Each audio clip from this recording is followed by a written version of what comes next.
Там мръдна нещо. Усети ли? Да, ама съм му ебал майката на него. Да зарежем това и да тръгваме. Сестра ми е готвила, тук мирише на развалена кайма.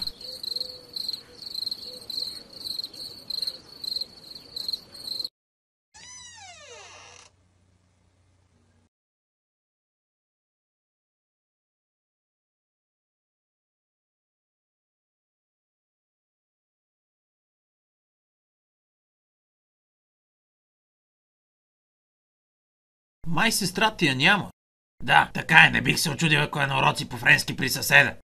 На това място искаш да кажеш, че има и друга къща. Че аз през целия път, който изминахме, не видях жива душа. Най-близката къща сигурно на 2 километра. Не ми се връзва да върви по това време през тия чукари сама. Глупак, наивен глупак. Повярвай, сестра ми е въоръжена и никога не е сама.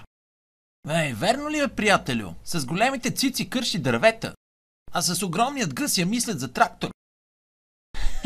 Сега сериозно. Беше ми много приятно да се разходя с теб до това село, но сега ще взема ключовете, ще отида, ще запаля колата и ще се върна обратно в София. Я погледни това. Виж го този потник, майка му дева. Като гледам, не е пран от миналата неделя. Да, определено не се е къпала. Добре, всичко приключи до тук, Наско. Повече няма да търпя това. Отивам до колата и си тръгвам. Давам ти точно 1 минутка да дойдеш след мен, иначе тръгвам без теб. Само да пия вода. Ами хайде пий. Ох, изкара ми ангела, сестро. В гардероба няма вода, Наско. А между другото, кой е този готин пич с шапката?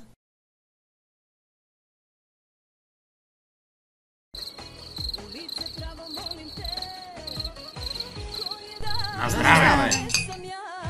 Толкова се радвам. Добре, че дойдохте, момчета. И ние също много се радваме, а това питие ме подсеща за нещо много смешно. Освободили един луд от военната служба и той решил да отиде да види майка си. Казал и баба на 95 години си изобщо не ти личат. А той се побъркал в казармата. Какво бе, не ти ли хареса, Вица? Според мен Аз беше много отричам, че беше много забавно, но сме седнали тук на тази маса, за да говорим по работа. Когато малкото ми братче загази, винаги опира до сестричката си. Ех, този малък беззащитен Наско. Да бе, бах му майката. Тия с ония карбуратор му взривиха главата. Не разбират от дума и ще трябва да се отнесем с тях грубо.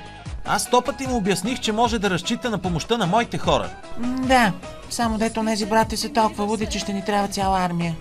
Ами, изобщо не мога да си го обясня това. В съседното село се носиха слухове, че он е знам я тая история. В една мандра носи от 3 турби с сирене, някакви се опитали да му помогнат и той си помислил, че ще му откраднат сиренето и ги смазал от бой. Ами всъщност не си разбрал добре, той е потрошил абсолютно цялата мандра, сринал я из основи. След което отишъл до аптеката и купил 25 кутии с презервативи. Много готино го раздавало това момче, но няма да стане така. Веднъж само веднъж да го пипнем с моите хора и ще му отрежем пишката. И така трябва.